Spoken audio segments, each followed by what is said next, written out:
Our back-to-school coverage continues this morning, and for some of our Big 11 school districts, a new school year also brings new leadership. As part of our coverage, we are highlighting the people helping shape our local schools. Springfield Local Schools is welcoming several new administrators this fall. Laura Sandlin shows us how each one of them brings a different background, but the same goal of helping students. Good morning, Laura. Good morning. Walking into a new school year can be intimidating, but imagine walking in as the new principal. At Springfield Local Schools, they're welcoming 3 new leaders to the district, and they're saying that they're all excited to help make a difference. A new school year means new faces in the front office. Springfield Local Schools is welcoming 3 new principals this fall, each bringing a different journey, but a shared commitment for students. For new middle school principal Zeb Kello, Springfield has been a destination for years. I'm new to this school district. I actually applied for a job a long time ago as being a STEM teacher at the middle school. Since then, in my career, I've gone different places, but Springfield was always one of those destination districts for me. At Holloway Elementary, Ryan Machukis is stepping into his first role as principal after teaching in the district since 2019. He's looking forward to leading while continuing to empower others. You got to work with people and you got to be fair, and it's the same thing in the classroom with students. So making sure that consistency and that teachers are going to have the empowering teachers to have the ability to lead, and I'm just guiding the ship. Hillary Steinmiller is returning to Holland Intermediate, a building where she previously served as an administrator. This time, she's coming home as principal. Springfield is truly home for me.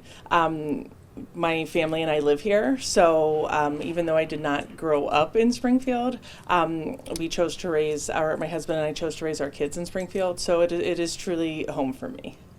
They all pointed to the same reason they chose Springfield: the people.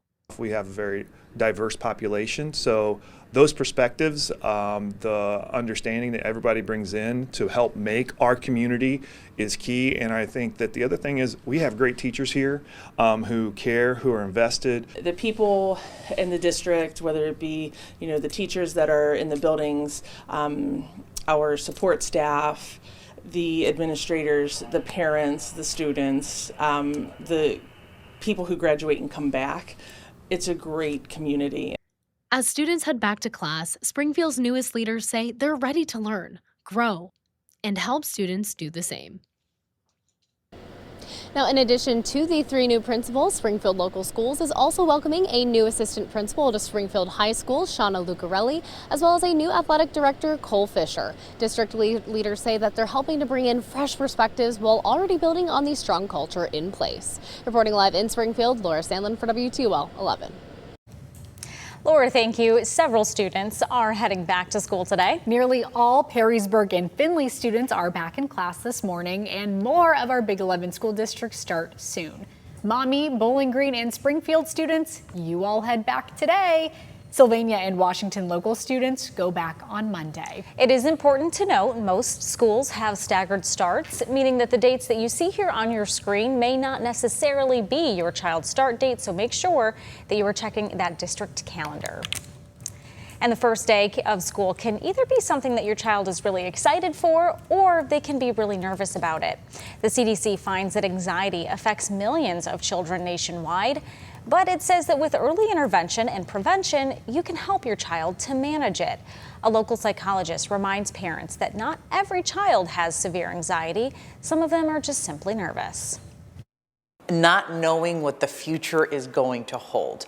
But if you're running through what a possible day could look like, well, then anxiety is going to be reduced. And even if they're anxious, it's okay. Like, everyone experiences anxiety. She goes on to say that the cause for concern comes when your child consistently avoids going to school, if they aren't sleeping, and if they're avoiding meals or becoming physically ill. It's best to send your child to school and reassure them by setting first day expectations, talking through their concerns, then their anxiety should subside. Be sure to stick with WTOL 11 for live coverage as your child heads back to school. Join us live starting at 5 every morning. We'll welcome you back to class, break down the challenges that local districts are facing, and highlight your students, teachers, and the unique programs that make every school community special.